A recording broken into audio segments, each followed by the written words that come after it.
Y'all know I don't really care that much about this football game. But it is what it is, man. You're listening to it's the All Hurricane Go Commanders post game show. It's powered by the Urban Sports Scene and Fox Sports Radio, 96.9 FM at 1340 AM, Hopewell, Virginia. Yeah, you know what I'm saying. This game, I'm telling you, this game. I know a lot of people wanted me to be all amped for this game. I was not amped for this game. I will not hold you. I will not lie to you guys. I just wasn't amped for this game. But you know what? I feel vindicated. Like I was telling folks ahead of time. I feel vindicated. A lot of folks try to get on me to talk about like how I thought this game wasn't as like I should have took this game more serious. I feel okay. I feel, you know what? I'm not bad. I'm not feeling bad. But anyway, before I get to all my diatribe and whatnot, hey, we got my homie Glenn in the building. Oh man, DH from Breaking Command Entertainment. You know what I'm saying? He's also, host of the Afternoon Kick. Possibly make sure y'all check in and pull up for that. But again, the Washington Commanders defeated the Dallas Cowboys 23-19. What's going on, fellas? Before we get into everything, what's going on? What's the vibe? Nothing much, man. I keep hearing your voice in my head, man. Throughout the game, I kept hearing your voice in my head. Every time a Washington Commander went down, I kept hearing Worley's voice in my head. I told y'all. I told y'all. I hear another one. Hear Coleman go down. I told y'all. Luvu didn't go down. I told y'all. Jayden get hit one of the first few plays by Michael Parsons. I told y'all. That's kind of how I felt though. I ain't gonna lie. I kept hearing your voice in my head the whole game. I was like, I kind of felt. I mean, I'm glad it's resonated. That's how I felt. That's exactly how I felt. I was watching the game. I was like, yeah, I knew it. Like I was like, so this is what y'all wanted. Like this is what you wanted. This is what you wanted to see. You're not entertained. That's why you're here. Week 18. This is what you wanted to see. Like week 18. Oh my God, he got to play. This is what you wanted to see. Crazy, man. You got to see it though, all in living act, all in real time, man. You got to see all of that. That's where I was at. It wasn't no hate or whatever, but that's where I was at mentally. I was like, dang, this is what y'all wanted to see. This is what y'all like gassed up for me to kind of like to kind of watch and observe. Yeah, I wasn't into it. I think everybody had a collective blood pressure check in the end of the game because let me tell you something, man. No matter how much people try to downplay it, it's still the Cowboys, and it's something still on the line. Yeah. So when a game that I could have, just checked out, I'm like, it's not a big deal. It's my team is playing, and I want them to win every time they get out there. And the fact that they had this fight, man, the second half fight. And making plays and things looking good, man. I was truly proud of this game and was the perfect cap to a regular season that none of us really predicted. Lake Lewis, I think, is the only one on record who said this team was going to be good. Everybody else was kind of like on the fence about how good we were going to be. But this team, 12-5, finished the regular season on a high note. Glenn, we were talking off camera. Dan Quinn should definitely be in the running for the coach of the year, but he's not going to be when there's two teams with 14 wins. But to really turn this organization around in 1 year, to go from 4 wins to 12 wins, if I'm not mistaken, shout out to Prince George's County for giving me this math, but that's 12 wins, bro. That is a 12. I'm sorry, not 12. That's an 8-win difference. My bad. Hey, don't do that to my county. I did that to the county though. It's an 8-win difference, man. So for them to do that, I'm amazingly proud of this team and then the way they performed. And it's the thing that they've been talking about all year. There is no quit in this team, no matter how bleak it looks, no matter how Memphis bleak it looks, bro. There is not a quit. There's no quit bone in this team. And this is the kind of win you need as you head into the second season, bro. Yeah, I agree. Before we get to lying, the game, Paul. You said 11 wins. You're lying. He did. No, Paul did though. He did. Paul did. I'm gonna flowers. Okay. I'm gonna get Paul. Yeah, he always reminds me to. That's why I know he. That's how you know he said it. Yeah, that's why I know he said it for real. Hey, hold up. I know you got to go, but you can tell teams were sandbagging today. The Patriots got to win. Nobody wants to. And I thought about you. Nobody wants Travis Hunter, baby. Like why these teams keep winning? Crazy. They stupid. That's why they win. They stupid. I ain't gonna hold you. They need to be tanked for Travis. But before we get into the actual game, subscribe to our podcast on Spotify, Apple Podcasts, iHeartRadio, and other podcast platforms. Just search All Burgundy and Gold Everything. Also tweet us at ABG_everything. Hit us up on IG and TikTok at ABG_everything. And also make sure you subscribe to our All Burgundy and Gold Everything YouTube channel. Hit that red subscribe button, like this video. Hit the like button right now. If you're on the Breaking Command Breaking Command Entertainment, if you're on their YouTube channel, hit that red subscribe button. Also like the video as well.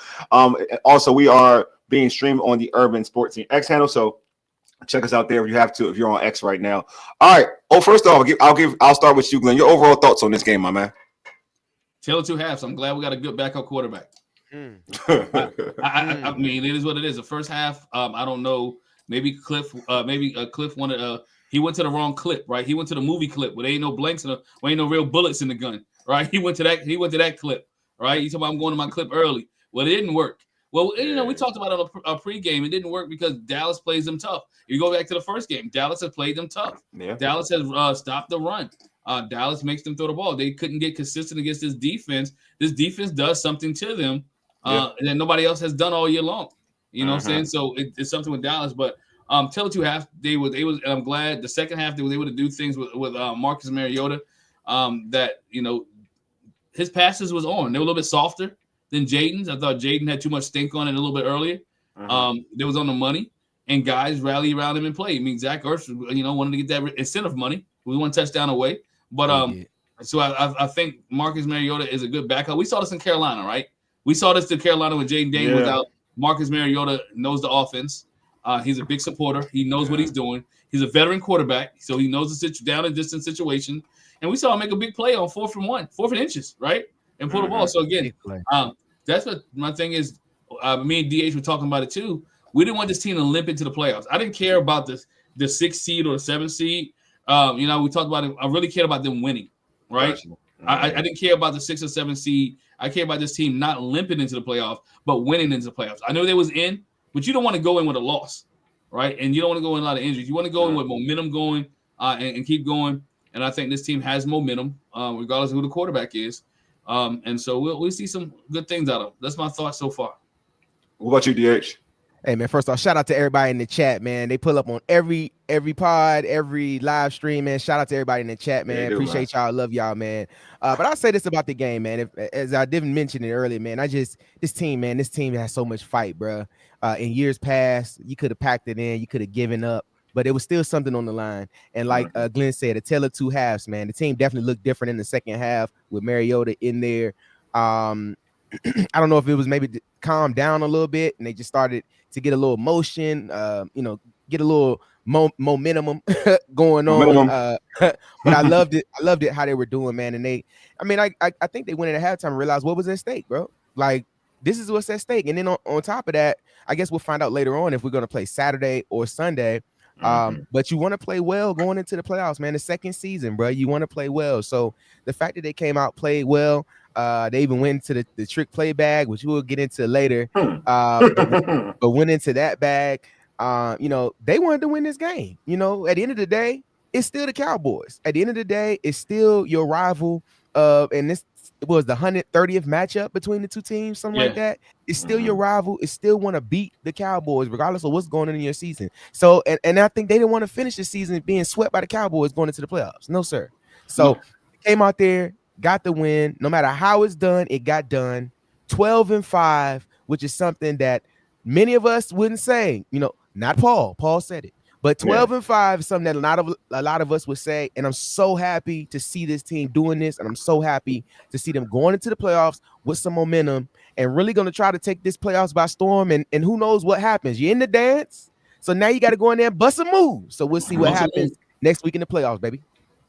What do you want to say, Glenn? You want to say something? I want to say, I see all the people in the chat talking about the running game, but they're still a number 3 running team in the NFL, and I don't think it's not B-Rob. Watching the game today, it's the offensive line.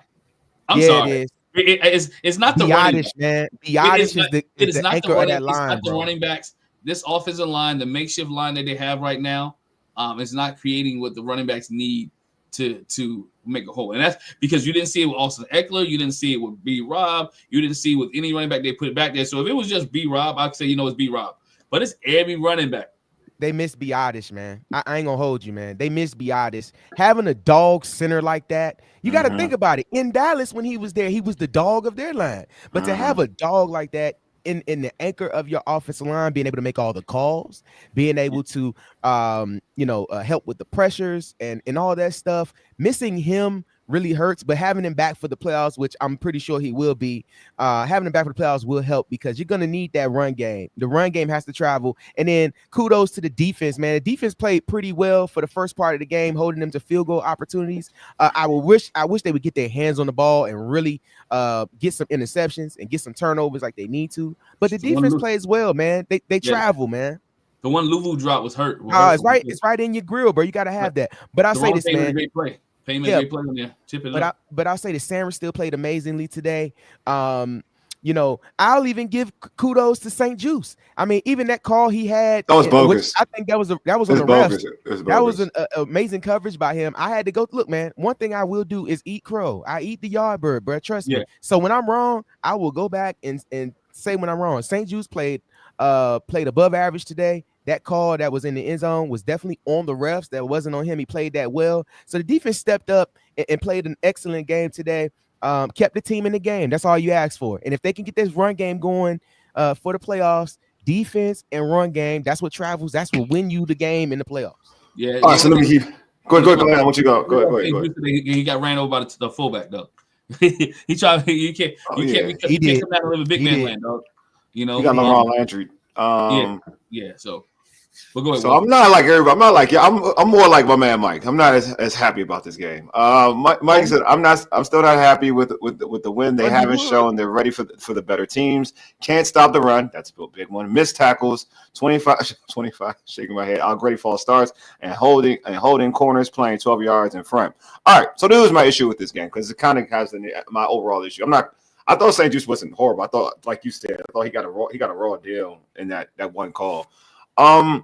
I'm just annoyed with the lack of discipline. I think that's something that's been a problem for me the last like 5 some odd games, right? You know what I mean? I just felt like people are doing stupid things at untimely situations. You have Deron Payne taking a swing on dude on that after the kick, and I'm like, you lucky, like you just got lucky, bro. Like you got lucky. It could have been far worse.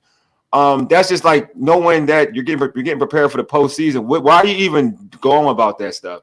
The penalties, you know what I'm saying? Like just the missed tackles, just the consistent issues that we've seen with this team for this last stretch of games. Even though we've gone 4-0, and shout out to George for predicting us going 4-0 after the bye.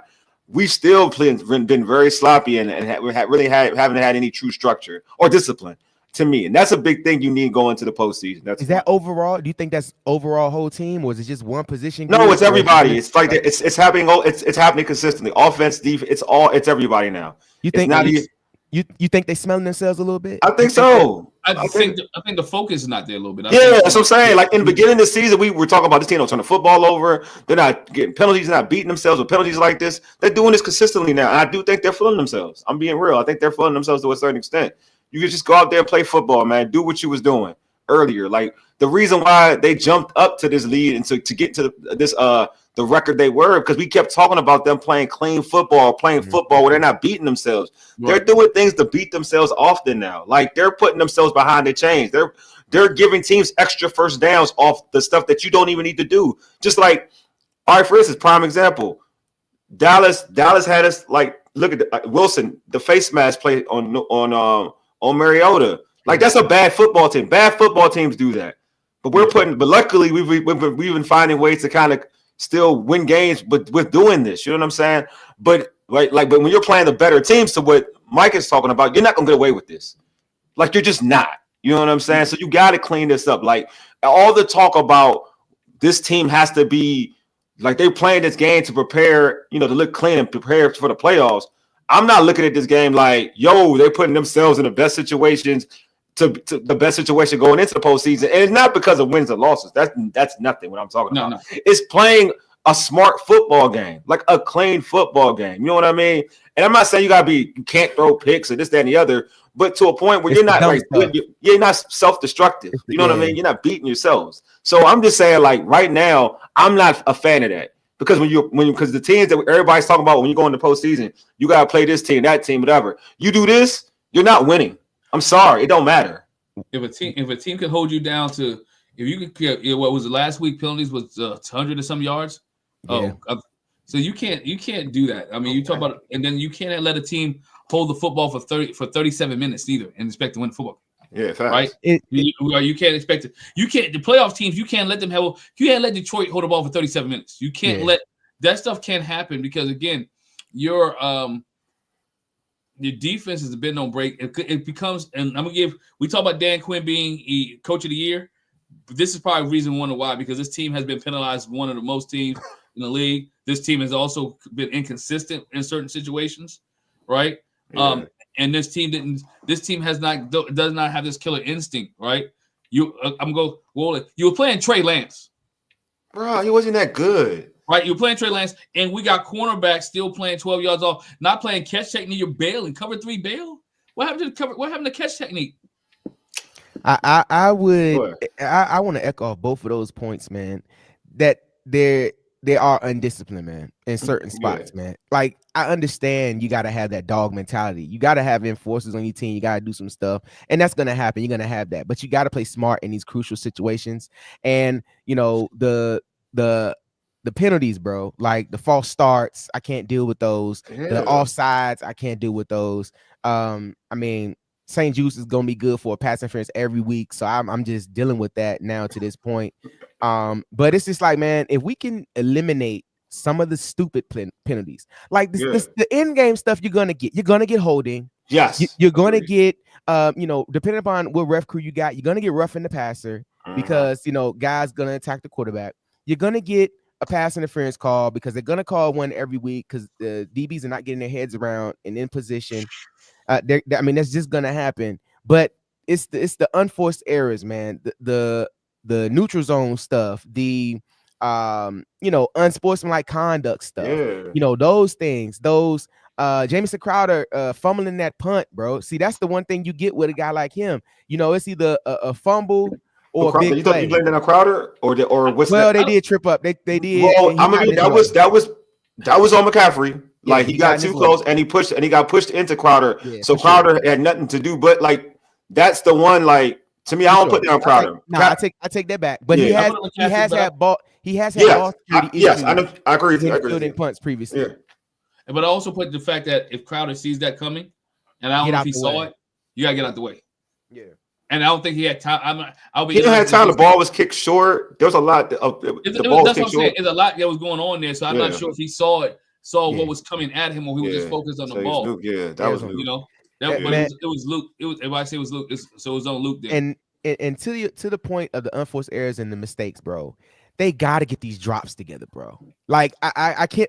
It was so many. Like literally, bro. It was so disappointing to watch the drops, and you can forget all the other drops, but the Olamide Zaccheaus drop in the end zone. It's the worst one. When De'Ami Brown threw a dot, a left-handed spiral to where only OZ could catch it, and he just pissed down his leg. Like what's going on, rice. Bro? No rights. Yo, that's why when folks are like, I think George said, like, he's forgiven. I'm like, nah, he ain't forgiven. No, why he's not forgiven? Because for that one, that's like the easy. You're an NFL receiver. That's like you're an NFL receiver. That's like that was their catches, like their NFL catches that are easy, right? Like when you talking about obviously, like even if it's you're using your hands, all right, it's like you get hand catching. That's easy. If you drop it, it's a drop. Like you're supposed to catch it. This was like to me a Pee Wee football high school catch. Like, bro, you got to catch. You're in the big leagues. It's right. You can't a touchdown right on the money from a wide receiver. It's not like it's coming with real zip. It's from a wide receiver, and you drop it on the money. Like, come on, man, bro. You by yourself though. That's the thing, DH. It's not like the defender waved. You were by yourself, bro. Let me tell you something. That is horrible, bro. This is the example of where a deep ball was so good, it's like a long handoff. That ball was perfect by De'Ami Brown and put it right there where he could only get it, and it was right there in his hands. And it's like I think he couldn't believe how wide open he was, and he dropped the ball. I want to get to that one, Mike, because that's when I want to talk the drops by Bates. Yes, go ahead. And I just wanted to say this one last thing. If Terry drops the pass at the end of the game to lose the game, you can see that. You can understand that. That was a tough catch to make. That's a very tough catch to make. You say he should make it. You'd be like, he should make it, but it was a tough catch, though. You would be like, yeah. But for OZ to have that opportunity in a game, in a spot where they needed a play, because something, and that's why Cliff went to that play right there, because he's like, yo, we need a spark. Nothing is working. We need something. You get that touchdown, that's a spark. This game is long over, in my opinion. But him dropping that really pissed me off, and I was agitated because I'm like, that's one issue that we have too many times. That's why we don't have any legitimate number 2 wide receivers, because everybody drops the ball, Terry included today. So go ahead, Glenn. But I think that does have a part to do with how the ball was coming to them as well. Zacchaeus became Zacchaeus for a minute. He went back to Zacchaeus from 4 weeks ago, right? He became, but now the Bates drop to me was, Bates doesn't catch balls that much anyway, right? You're a pass blocker. You're getting a gift because Mariota sees you open. You run a good route. You come across the field. The ball is in your hands. You have to secure that. Don't get separated from the football. Like if you want to get more balls thrown to you, make that catch, right? You got a Zach Ertz who's getting a little bit older, who may not be there next year. You got to make that catch, right? You're going into a playoff. You got to get them to trust you. People are not going to trust you as a tight end that can't catch if you don't catch. Mm-hmm. You'll be what you are. You're going to be the blocking core. You're going to be the blocking tight end always. And nobody, even my wife, who's sitting out eating dinner, right? We was at a restaurant. They had it on the screen. And she like, who's that? I like John Bates. She like, who? And trust me, she watched Commanders football, so she knows Commanders football. Yeah. But she like, who? Like, they don't throw to him. She said, they don't throw to him. And him not being able to make those catches will then turn the offense very predictable, because if he's in the game, they're not throwing him the ball. They're going to run the ball. You know what I'm saying? Yeah. So he has to make those catches, bro. And I think holistically, the wide receiver and tight end group has to do better with catching the football, because you cannot afford these mistakes in the playoffs, man. You cannot afford these mistakes. They have to catch the ball, and they have to be able to to make these types of plays, man. Go ahead. What you say, Glenn? Go ahead, Glenn. I said, we took a minute too, Deluxe. We had to take a minute to calm down. Yeah, we sure did. We'd be DH was just chilling like, hey, well, they gonna show up, but I was watching it just like everything. I was taking it all in. I was excited for Mariota. I thought that, well, let me go to positive, man. First of all, let's talk about Mariota. Jayden wasn't, he wasn't as sharp as either. The offense wasn't sharp as a whole. But then you got Mariota coming into the game. And at first, I want to say this about Marcus Mariota. Man, I apologize, Marcus Mariota. Because when you came here, I was trashing you. I was like, man, this is the backup you bring in, Marcus Mariota? Look at the stat line: 15 for 18, 161 yards and 2 touchdowns, and a big run to win the game. That basically, 4th down run was amazing. That was amazing, bro. So right? Pretty, bro. Yeah. So I'm gonna give him the run was about, how many yards did he get on that run? He got about 50. He had 33 yards on that run. 33-yard run. Yeah, I'm gonna give him his flowers, man. I just felt like he stabilized that quarterback room in terms of what Jayden needs. And then when he gets the opportunity to play football, man, he plays at a high level. This is 2 times in a row now. Like, if anything, you should feel confident. If Jayden is out for a series or whatever, that this dude can come in and give his team a spark, because now he's shown it twice, right? Yeah. He showed it against the Carolina Panthers, and then he did it in this game. And that's why I kind of in my mindset, I was like, I didn't really need Jayden to play, because I had faith from what I saw with how the offense works with Mariota and what Cliff Kingsbury could scheme up. I just feel like it's a good mesh, and I felt like it wouldn't be an issue if Mariota started this game, because we've seen him, ball out. Granted, I know what people the thought process with people. They're like, they want Washington going into the postseason looking strong and whatnot. You want that with some rhythm, but at the end of the day, I'm gonna give this dude his flowers. This dude Mariota didn't know what was gonna happen, came in the game and was just smooth, man. The offense looked good. So just want y'all to talk about. I'm gonna start with you, DH. Talk about the player Marcus Mariota. And then shout out to Marcus Mariota for making the plays that we needed. I think Felix reported that this was planned that he was going to come into the game and play. Felix reported that. Right. So it was cool. I like that, and then frankly, I didn't want any more hits on Jayden, man, because he was getting beat up last year. Yeah, he was. He's getting smacked, bro. But we're not talking about him right now. We're talking about 18. So let me give him his flowers, like you said, man. Yeah. 18 came in, and like you said, he stabilized the quarterback room. He stabilized the offense in the second half. He calmed everybody down. The offense ran very efficiently.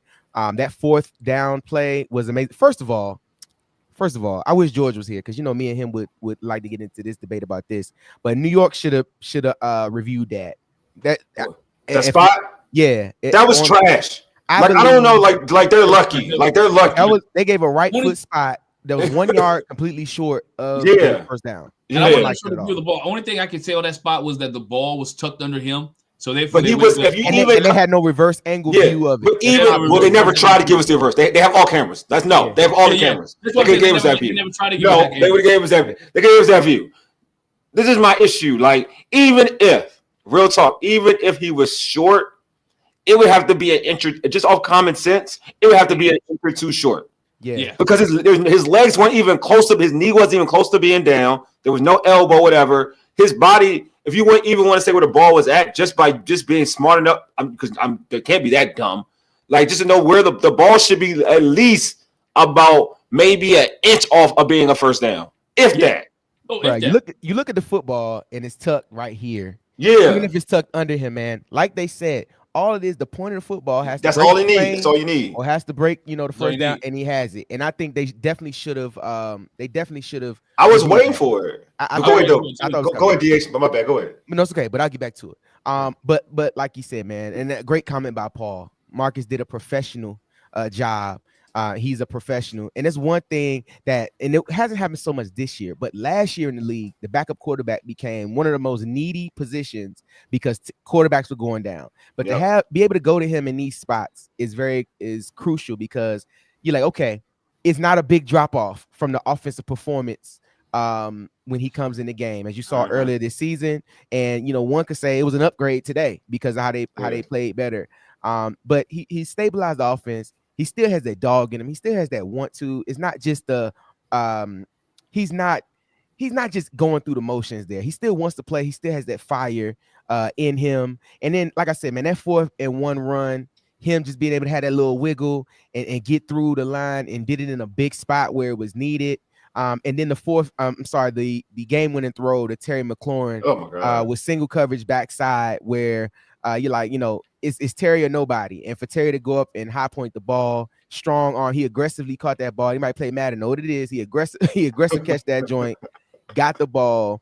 And it was a great culmination to a day where at points in times where it looked like we should have lost this game and we let them hang around. But that's the thing. They find a way to win. And as long as you got more points than the other team at the end of the game, I'll take it. But for Mariota to come in and play as well as he did in these spots, to stabilize the offense and get us to our 12th win of the season, super proud of him. And I'm definitely confident with him backing up Jayden Daniels as we go forward to the playoffs, man. What about you, Glenn? Your thoughts on Mariota's performance? I thought he performed well. I saw the first one, his first performance with Carolina Live. I was at the game when he came in, and I thought he commanded the offense, right? I thought he did what he was supposed to, a veteran quarterback who is the backup supposed to do, right? Cliff Kingsbury calls the game within his wheelhouse. He knows what Marcus can do. What surprised me today, and what surprised me even the first time with Marcus, was his legs, right? Was his wheels, right? He looked fresh. He looked fresh, right? He looks fresh running the football, and he's smart, not taking unnecessary hits. I like the fact that he knew the veteran quarterback, or the professionalism that I want to use that Paul said. He knew where the first down marker was at, right? He knew on that play what he had to do on that 3rd and 11 to get the first down, and he was willing to sell his body out for this team. That's that brotherhood for standing up. He wasn't going to slide, and that's what I liked about it. I saw the intangible things for Marcus Mariota. But truth be told, I'm going to tell you when I really got respect for Marcus Mariota is before he even came to the Washington Commanders. When I watched the Netflix quarterbacks, and I saw Marcus Mariota, his preparation, his family, things as I said, you know what? I can respect a guy like that. I respect a guy. And then when I saw him come on this team, I said, you know what? And they let them compete for the spot. I said, they're building something here. And then last week, when you saw Marcus Mariota whisper in Jayden Daniels' ear and told him, like, yo, catch your breath. This your team. Go win the game for us. You knew what kind of bond they had. and you knew what this team has. So there's no fear for Marcus Mariota. No fear for this team. I think is in good hands. I just want Marcus to stay. I mean, right? Because I say that because you got a good room, not because I know you're right though. No, you're right. Because you got a veteran room. Don't give him especially if Cliff leaves. Don't give him another backup veteran quarterback. Give him people that he's consistent with, that he understands, that he vibes with, that have a good relationship. Make things as much consistent for him as possible. Don't make him a Jason Campbell, right? But Jason Campbell had 5 OCs in 5 years. Right? Yeah. Make everything consistent for Jayden, and so it could be. But my hats off to Marcus Mariota. 3 touchdowns that in the second half. He contributed to this team, and he's part of this organization. And you know what? They got everybody believing right now. All right. I want to say this real quick, Wally, before you go, man. Go right. Adam Peters signed guys on 1 to 2 year deals, kind of gave a lot of prove it deals, right? And I think a lot of those guys did do that. They proved it. They proved that they had that hunger. They proved they wanted it. Jeremy Chin, Marcus Mariota, Louisville had a 2-year deal. Bobby Wagner, who will be back. Ertz, who I believe will be back. Guys proved it that they still want to play and still can play. When you make those types of decisions in the offseason, you kind of doing it to get you to that next level. And I think that they didn't even expect to be as good as they were with the guys that they got. So you got guys that were in and wanted to prove it. They proved it and now have completely changed the dynamic of this team and how the roster is going to be built going forward, because those positions that you would have had to replenish after this year, you may can wait another year before you can do that. Or you may can bring up somebody else and bring them along a little bit easier, knowing that you'll still have another healthy Bobby Wagner, who is he leading in the league in touchdowns? Of tackles this year? Bobby, I got you. Yeah. But he had it was another stat they gave him where it's just crazy how many tackles he has. And he looks like he has a couple years left in the tank, man. Bobby does. And I love that for him. But I just wanted to mention that point real quick, man. Having those guys on 1 and 2 year deals, kind of prove it deals. They took the 1 year and helped turn his team around for 12 wins, and they really proved it. So I think there'll be a lot of suitors for some of these guys to go other places, and there'll be a lot of and there'll be Adam Peters wanting to bring these guys back. So like you said, Glenn, being able to have Marcus Mariota in that quarterback room has helped stabilize the quarterback room and really help that bond with Jayden Daniels there for him. No, I totally agree. What did my man Taj said? But I won't lie. Some of Mariota's pocket scrambles scared me. Like that one where he fell back. You saw the one where he just fell back. Yeah. No, it's funny. He reversed the field like 10 yards and then falling. Yeah. Bobby Wagner has coming into this game. He had 124 tackles. The leader is Zaire Franklin from the Indianapolis Colts. Oh yeah, Zaire's a beast. And Buda Baker's second with 155. Zaire has 165 combined tackles. Yeah, Buddha a beast too. Buddha's definitely a beast. What did Mike say? Mike said those trick plays and some of those Akias plays should be for Terry, in my opinion. Would have caught them. He would have caught them. Yes. Somebody had mentioned. I don't know if I saw it on Twitter or whatever, but they were saying the ways that they're manufacturing touches for some of these other guys should be the way they manufacture touches for Terry. And I thought that was a good point to mention. But I feel like I feel like Terry is just a different dynamic in this offense. Like I just don't feel like Terry, and doesn't even make sense, but I'm gonna try to talk through it really quick. Go ahead, bro. It just feels like Terry is the guy, and we know he's the guy, and he steps up in those crucial spots. I don't feel like we have to manufacture touches for Terry for him to get 8, 9, 10, 12 touches a game. No, right. Terry is good with getting 5, 6, 7 touches and making those plays, making those big plays, where it's the touchdowns or the key first downs or long third downs, where you look at some of those plays that he got. Terry's a body catcher. He caught the ball with his body across the middle of the field, stuff like that. We don't have to manufacture carries for him. I like the fact how they did Diami. It was kind of doing that with Diami, getting him involved more. Right. He had one whole drive. One whole drive. That was just him. It was specialized for him. Crazy. Specialized for him. And which means a lot. This staff likes Diami. People were talking earlier that Diami may be out of Washington after this year. This staff is giving him a lot of responsibility. So a lot of responsibility and credit. He blocks well. Conversation, He blocks well. He'll play special teams. He's been nothing but a stand-up guy in this offense. He continues to get opportunities because I feel like they think he's gonna break one soon, and he might be holding it for the playoffs. May break one of them screens. I really wish they could have saved that trick play for the playoffs. But look, I mean, it's perfect time to see it in game time situation. But see, hold on. See, sometimes you put things on tape because you want it on tape. Yeah, because you got something else off of it. Yes, sir. That's true. Yeah. Sometimes you put things on tape because you want it on tape. Now whoever they play got to prepare for it. Yep, just another thing that they got to prepare for. And I like that comment what Mr. Underwood said. Terry is our Kobe. We need Terry to be our buzzer beater like today. Yes, and that play today was the buzzer beater. Single coverage, backside. I'm better than you. My quarterback is gonna put the ball where I can get it. I'm gonna go up and get it, and then I'm gonna trade your jersey after the game because I just beat you, dog. And I'm telling you, bro, Terry is that dude, man. And if we don't get it, we're gonna line up, kick a field goal, and go overtime. This is what I do agree with. This is what I do agree with my Trez from the DMV Sports 3. Like I want Terry to be utilized the same way like the Cowboys was utilized CeeDee Lamb, how some of these other dudes, because at the end of the day, he's your biggest weapon, your biggest threat when you throw that football. You know what I mean? What he can do, like he's your biggest weapon, biggest threat.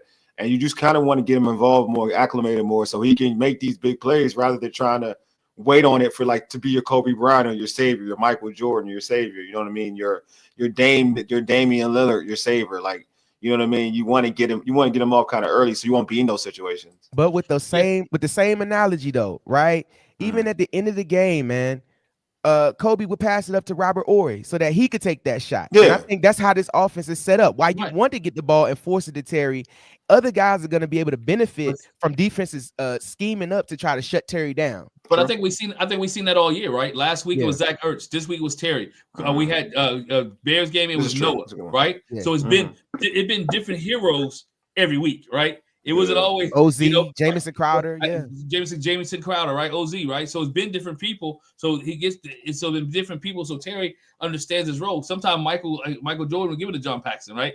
Yeah, right. Sure. Magic Johnson will hit I'm gonna show my age with Michael Cooper in the corner or Byron Scott, right? Yeah. Hit him in the corner, right? And the facts, right? So again, sometimes you have to be able to distribute it in order to get the dub, right? It ain't always Steph Curry. Sometimes it's Klay Thompson for some of you younger fat cats. And even with that, right? Terry still has been consistent, and Terry's still going to get his. Terry doesn't have to get manufactured touches. He's still going to get his. Like he broke the touchdown record today with 13 touchdowns.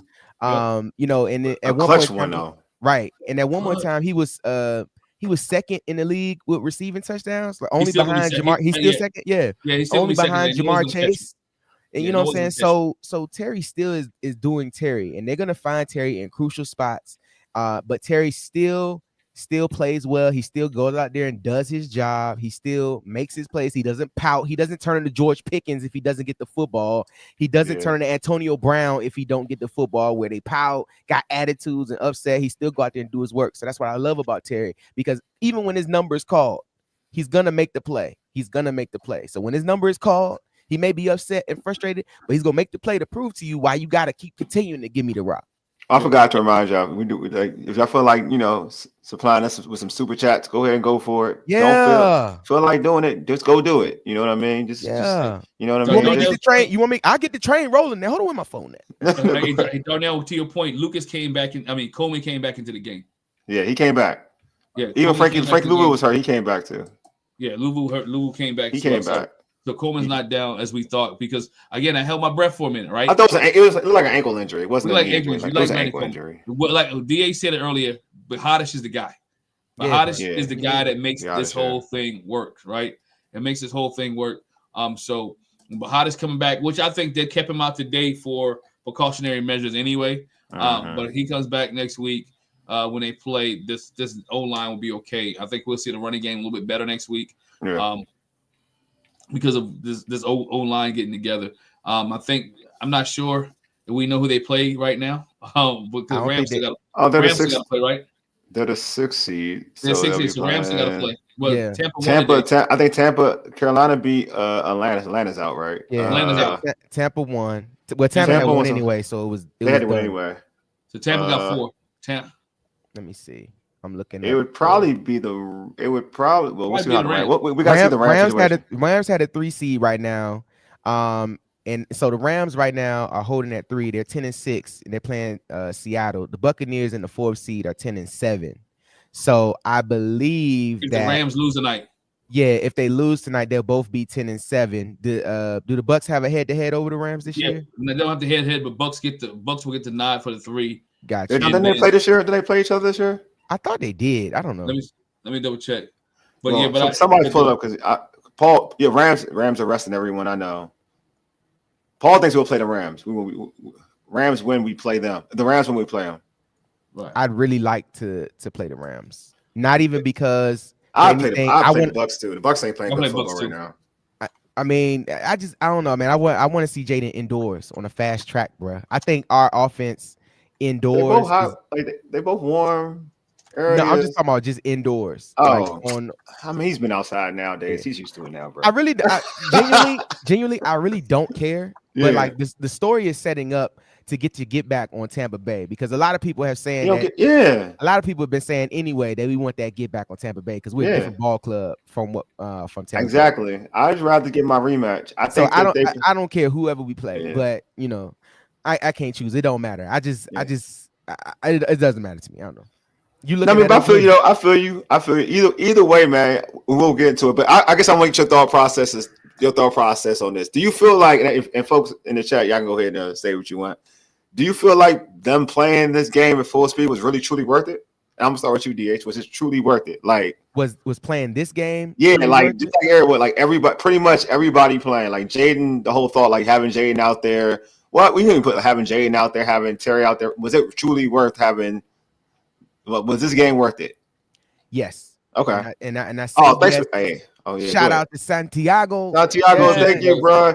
Yes, sir. I appreciate you. Even though we played some sloppy ball for a while, we are 12-5. True that, bro. That's the one cool thing. They can't. We 12-5. I can't hold you, man. We 12-5. They can't take it away. That's the one thing I do like. I do like that, bro. But go ahead, DH. I'm sorry. I think yes. I think because you want to be able to get the best position in the playoffs. And you still want to have a little momentum going into the playoffs. And you want to beat Dallas, bro. Like, the NFL knew what they were doing, making all these games divisional games. So they want to make this last weekend of the season worth something. And no team want to just sit on their rival and just like, nah, I'm not going to put that much effort into it. No, we want to beat them guys. I think Dan Quinn really was blown. Now, had they beat them the first game, maybe some guys sit. But I think it was just cautious how they want to do it, man. You want to monitor the guys playing. Shout out to Paul. You want to monitor. You want to monitor how they play. Want to make sure. You want to make sure that nobody is doing too much or don't want to get anybody hurt. But the fact is, if we come through unscathed, with no injuries, no real injuries, still got the win, still able to go to 12-5, and yes. Black, yes, we really do have momentum, bro. 12 wins going into the playoffs. See, that's what I agree. No, see, this is the thing. I think he has a point, though. This is what I'm saying. His point is, does the offense does like you have momentum with the wins? Yes, but do you really have playing momentum though? I don't. But you have confidence. Which I think those are two different things. Which I do this point. Let me say, you have confidence momentum that you can win. Appreciate Taj. Thanks, Todd. Right? Appreciate you. You have offensively, you don't have momentum because I said this for weeks. The offense is struggle, right? But you have defense has gotten better, right? A bend won't break. You have momentum that if you keep it close, you can win football games, right? Okay. I don't think the defense has gotten better. I won't lie to you. No. When I say getting is a bend don't break. This has been a bend don't break defense all year, right? It's been a bend. When you're giving up 3s and not 7s, right? I take that, right? But you're giving up, you're letting people come down the field. And we know with that box, this team was giving up 7s. There's a lot of games this year. If this team give up 7s, they lose. Right? So they was able to give up 3s. Now that's still I'm not giving Joe Witt a pass because there's some things that Joe Witt does that is still is a head scratcher, right? Yeah. Right? But because this team winning blocks out a lot of stuff. But go to your original question. Yeah. I wanted this team to play players to play. Yeah. So if they played real well, hey, you take that as momentum to keep rolling. That's what be momentum. Yeah, right? That would be momentum for me. Right? You didn't play well. Guess what? We need to go back to the drawing board and get some things right. Because guess what? Even though we won, we still sucked in the first half. Yeah. There's some things you need to look at. You need and evaluate. Is it Jayden? Is it offensive line? Is it receivers? And why we're not catching footballs? And DH, you said it, or Wally, you said it. Those games will lose you in the playoff. Yeah. Every game, those things will lose the playoff game. It's a one-game season right now. Nobody cares you. Next week, we don't care that 12-5, right? Yep. We don't care that 12-5. We want you to win the next 4. Yep. That's it. Go DH, you want to so go back to that Arch comment. You know, right. they preach that every game matters. You don't change up what you do or your message. Now, guys that legitimately needed rest, that had injuries, cool, you rest them. But I think resting guys right now, when you still have something on the line. Hey, appreciate you, man. That's my sister wrestling coach, Birch. Oh, man, you appreciate you, though. Appreciate you, Birch. Shout out, man. Go ahead. Resting guys right now that don't need rest, I feel like it's a give up. And I'm going to tell you what, something we talked and complained about all season was having a late bye week. We just had a bye week. If you don't need rest, play ball, because you're the guy that's going to have to play next week. So we had this long bye week. We just had it 4 weeks ago. And I think winning is momentum. But like you said, Glenn, next week, it won't even matter. But this is the time where you work through your kinks. Whatever's wrong, we got to figure it out. We don't know. We don't know some of these plays don't work unless we try them. I'd rather them get the drops out of their system this week than have them in there next week. Right. So this is something that you can go in this week and coach to. Like, guys, we have to catch the football. And if it's something that Glenn said that, Jayden may be throwing it with too much zip, Jayden, you got to get some touch on some of these footballs to give our guys opportunity to catch the ball. Like, you know what I'm saying? Like, it's stuff that they can still coach to. So I say, yes, winning game is momentum. But I think momentum is a state of mind, bro. Momentum is not an actual tangible thing. It is a state of mind. And I think winning the 12th game of the season gives them a mental momentum, gives them mental confidence that they can beat any team that they play and continue to win, even if they don't play their best. But they're still going to try to play their best. But they're going to win in spite of. So I believe that is mental momentum that they're getting going into the playoffs. I got a question for you guys. I was going to say something. I want you to go first. No, go ahead. Say it. I ain't going to forget. So for me, there's winning momentum, but I think it coincides with playing good football though too, or playing something at a high level. You could be winning games and barely squeaking by. Now that squeaking by, that gives you a clutch gene, which is a good thing. A clutch gene is good, but you do understand your weaknesses, and you're not. Your confidence isn't as strong as if you're playing well and doing it. For example, if I'll use me coaching, like coaching basketball. Like my kids, we had 1 year we were like dominating like every week.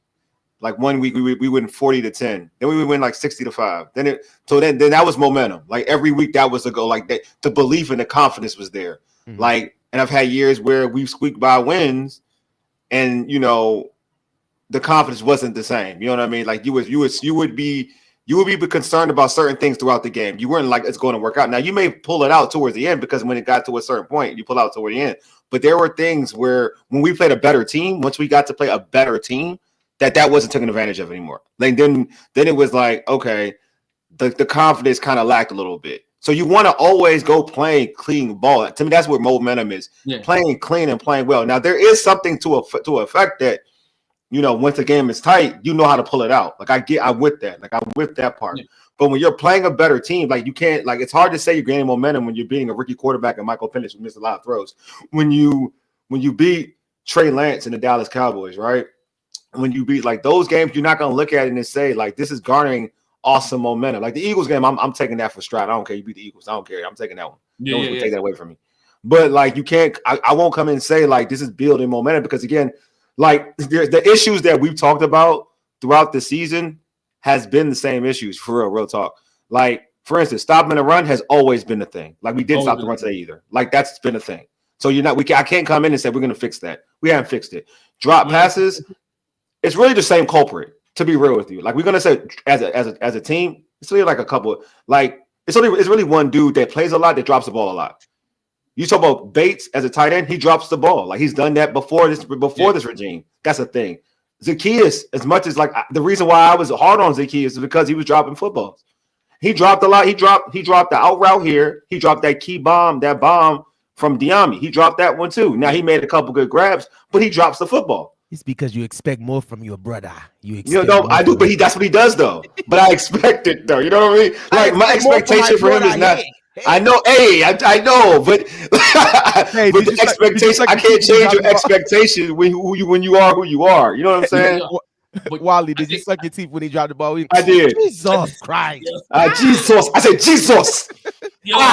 Jesus Christ. Jesus. And then we get from George. But you said something. This team has learned how to. At this point, you should have developed, be able to shift from close game mentality to a dominant mentality, right? And I say that. Look at the rest of the teams that are going in the playoffs. Detroit not talking about close game mentality, but I think we also have a double standard because when the Kansas City Chiefs was winning games early. When they was winning games by blocked field goals, by by interception by Joe Burrow late by the skin of their teeth. Oh, that's good play, right? They winning football games. Washington winning close football games is a different kind of narrative. So it's based off the team. You see what I'm saying? It's a double standard sometimes based off who the team is. Now, this is a young team who's gelling together, who have veteran players.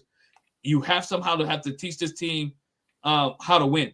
And we're not there yet, but we got to teach this team how to win. They should know how to win now. I guess going into the playoff is a 40. You have 60 minutes left for football. Everybody going into playing next week has 60 minutes of football left, right? So now is Dan Quinn's job. We talk about how great this coaching staff is. It's Dan Quinn's job. It's Cliff Kingsbury's job. It is the job of the veterans, Bobby Wagner, who's been there. Those guys that say, you know what? Talk to some of the young guys. This is important. Every day, every rep this week, every play this week, we can't have drop balls. We can't have fumbles. We need to show up. This is the biggest game you probably play in your life right now. And then next week, guess what? You win. This game will be the biggest game you ever play in your life right now. So again, that momentum has to come up. These guys they've learned how to win. That's all when you're changing a culture from 4 and 13 last year to where you're at now, to change your culture, you have to learn how to win. So now they've learned how to win regular season football. Now they got to learn how to win playoff football in big moments. Now, will some of the past things help them? Yeah. When you're down, if it's 4th down and you need a Hail Mary, guess what? In Jayden, we trust. Because we as a fan say that, right? Right? As a fans, we say Jayden we trust. Yeah, that's true. Fans, right? And the fans, we want Jayden to have the ball last, right? Like, that's true. That's true. Right? So, we believe. So we're believing. So they believe that as well. So now the point is, as fans, we just don't want you to be that part. We don't want you to see like that every week. We want, like he said, we said in pregame, this game should have been over halftime, right? We shouldn't be sweating, waiting for 6 seconds left waiting for Marcus Mariota to throw a pass to Terry McLaurin. That's what they have not got yet. And that's what we haven't seen yet. There's only been one game this year that's been over at halftime. And that was two.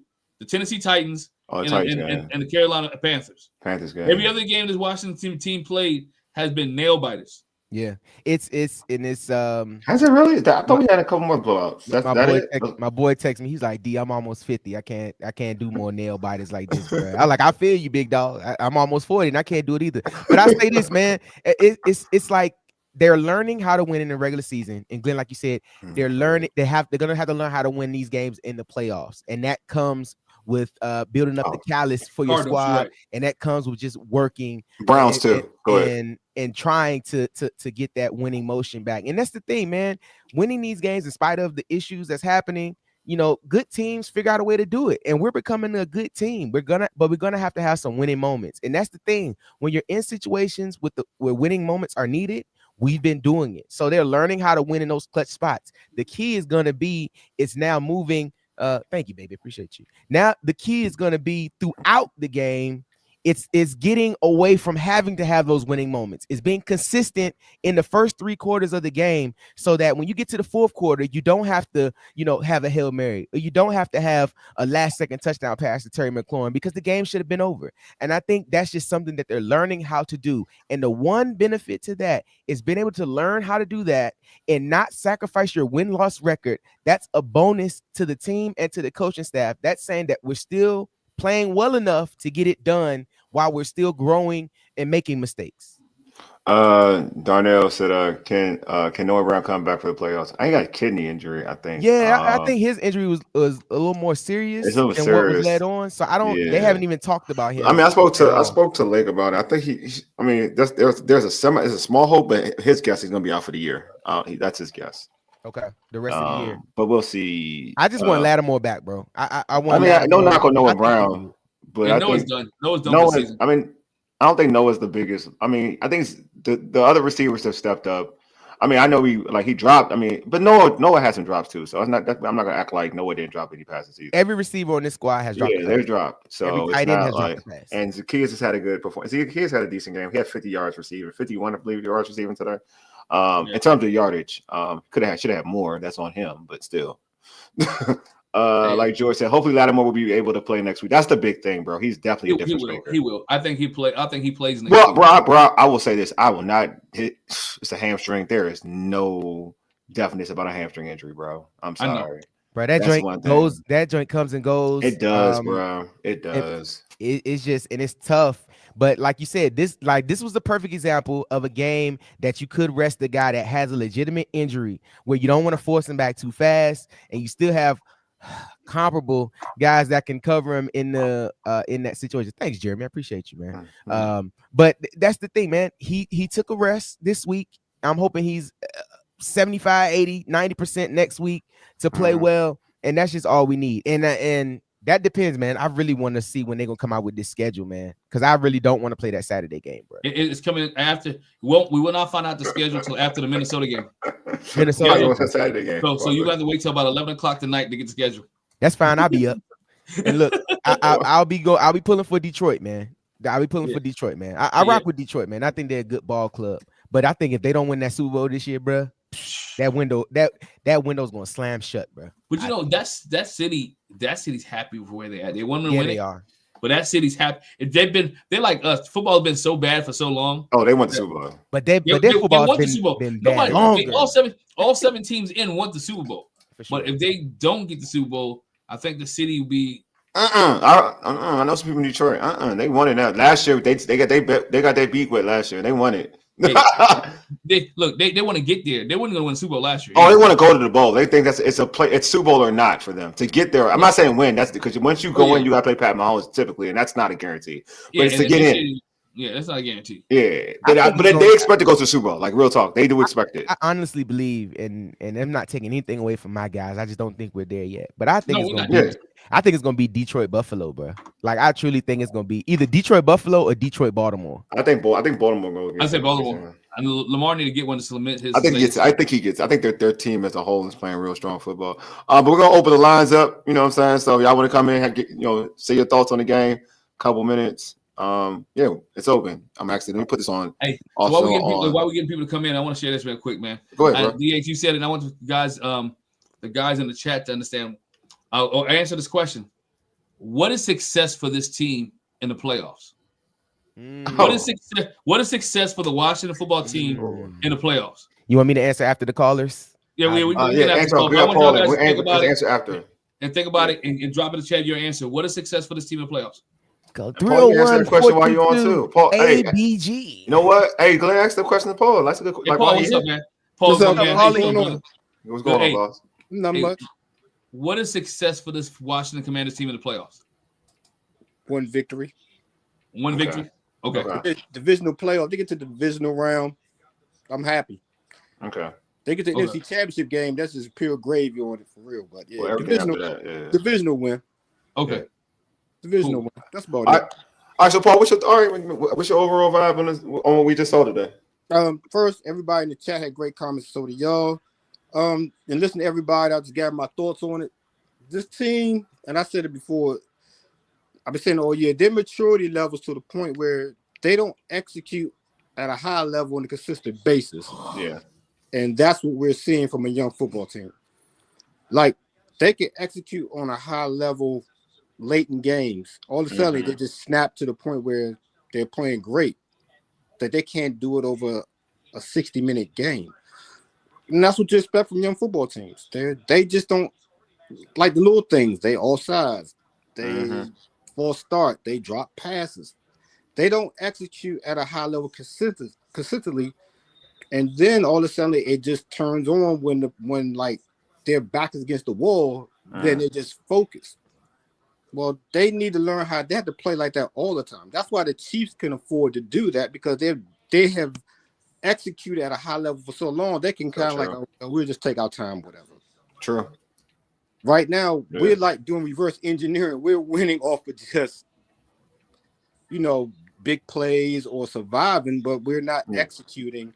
And like everybody said, once you get in the playoffs, you just got to execute at a high level consistently. And then if they're not going to do that, they get one win, great. They get division level, great. But right now, to me, just being real, I see them, they're Jekyll and Hyde as far as execution. And they got a lot of heart, and that's what they've been playing with, a lot of heart. Yeah. But, Paul, let me ask you this while you're here, man. Do you think that even with them winning the way that they have been at this level, does that not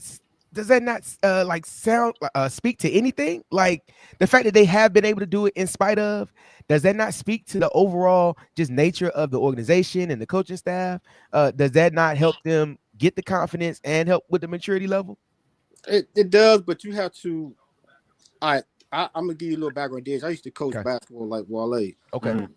So me looking from that perspective as a fan, yeah, it's great. But me looking from coaching experience, it's like we're not playing well, and that's good. It's great for morale. Okay, let's be honest with you. It's great because the organization been down for 25 plus years. The fans are coming back. We got brand new paint on the stadium. Everything's gravy. But if you really want to get up in the high level, they have to compete at a high level consistently, and everything else is good. Don't misunderstand me. It's just I'm looking at it in a broader picture. Like, all right, we winning, but we're not winning. And while we did this a while back, we want them to win. Yeah, exactly. We want them to dominate from look consistent at a high level 1 through 4, and they're not doing that. They go through lapses. Then all of a sudden, third or fourth quarter come around, they're playing like, wow, they're playing like they're the best team in the whole NFC. Yeah, and it's the thing we talked about this too is it's more of like you gotta project who you gonna play against. For instance, like this works against the Dallas Cowboys and Trey Lance. Right. Like we're talking about going to playoffs. Is that working against Matthew Stafford and the LA Rams? No, probably not. You know what I mean? Like, so how you play, just like a job interview, how you set yourself up in your job interviews. It's hopefully how you land that job and how you work in that job from years to come, and it's up to you to maintain after that, right? The same thing here. Like this is like basically you gotta show your best foot. You put your best effort out there because your best effort is gonna breed consistency. Because that's the whole thing we talking about, right? It's consistency. If you play good against the Sisters of the Poor, and then you're playing, then you play that same type of effort in terms of like I'm playing hard and playing clean. You're gonna be tough against some of the power teams in the NFL. Period. That's just how it works. You know what I'm saying? Like you'll dominate the bad teams, but when you play, just like we saw them earlier, that's why I was like early in the season. We were dominating teams, and then we played the Ravens. We competed against the Ravens. We played these other teams. We dominated the bad teams, and we played against the tough teams. We still competed against them. So my thing is like, if you're playing like how they're playing now in terms of the sloppiness, you're not going to get that type of effort against a good team. So Wally, you want them to look more consistent. That's all it is. Consistency. Okay, now, but here's the thing with the consistency, right? It's like nothing in this league this year has been normal or has been consistent. It was the chart that came out early in the year that of all the teams that have gotten beat. It was like 1 week where a team that shouldn't have lost got beat, and then the team that beat them played another team that they shouldn't have beat. Like it's just how it goes. But I just think at the end of the day, however you get it done. Because nothing about football, and y'all play sports, nothing about sports is normal. There are going to be anomalies in the games. There are going to be things that happen. There's going to be injuries. There are going to be mistakes. There are going to be everything that happens in a game that is not going to go just, how you script it out in your first 15. And being able to find ways to win when those moments are happening is how you want to do it. So that's why I'm very exactly. But that's why I'm proud of this ball club, because while they are in those situations where they are messing up, they are having penalties, they are doing dumb things, they are dropping the passes, they are having winning plays and winning moments, and they're still getting it done. So as we're going down that line, as we still are winning, yes, we want to clean up everything as we can go. And I think next year, we'll have the opportunity to clean that stuff up as we go along, and it'll look more consistent. It'll look more, buttoned up and look better as they go and win the games. Yeah, it's not more like for me because I think you are who you are. So that's not the like. I'm not talking about like talent wise. You are who you are. Like if you ain't great at catching football, you ain't great at catching football. So I can almost, if you can't cover, you can't cover. Like I'm not gonna put that into the term of consistency, but the things you could control.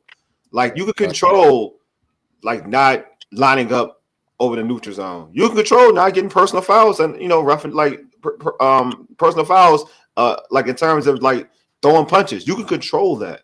You can control real talk. You can control going offsides and false starts. You can control that. That's under your control. That's the stuff I'm talking about. Consistency in that. Clean that up. If you clean that up, I'm okay with it. I'll give you an example. Washington got waxed by Tampa. I didn't go out thinking that like, oh, we weren't consistent in that game. I didn't even say we got waxed by Tampa. I didn't say I was like, yo, Tampa just beat us. The better team just beat us. There's a difference between you going to a situation where you're playing this game here. We won, but you can say in this game, this was sloppy. This was sloppy football. Not because of plays, this, that, and the other. This was just sloppy football. You can be off throwing the ball. You can be inaccurate. Like I'm not even talking about Jayden. Jayden wasn't sharp. I'm not even talking about that being part of it. That's not even part of what I'm talking about.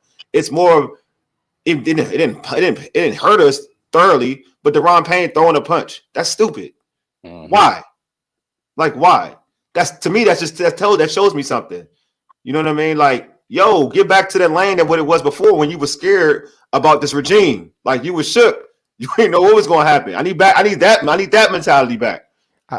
Look, I also too agree with this, and of course, Paul. We always appreciate you pulling up, man. Paul always pull up to the show. But you know what? I think with us right here, we're fans. Everybody watching is fans. Yeah. We're learning what winning football looks like. This is not something that we've had in years. So now, and the thing about it is, this is where I kind of step away. I'm like, look, I don't care how it gets done. I just want them to do it because they haven't won enough in the past for me to feel snobbish about a win.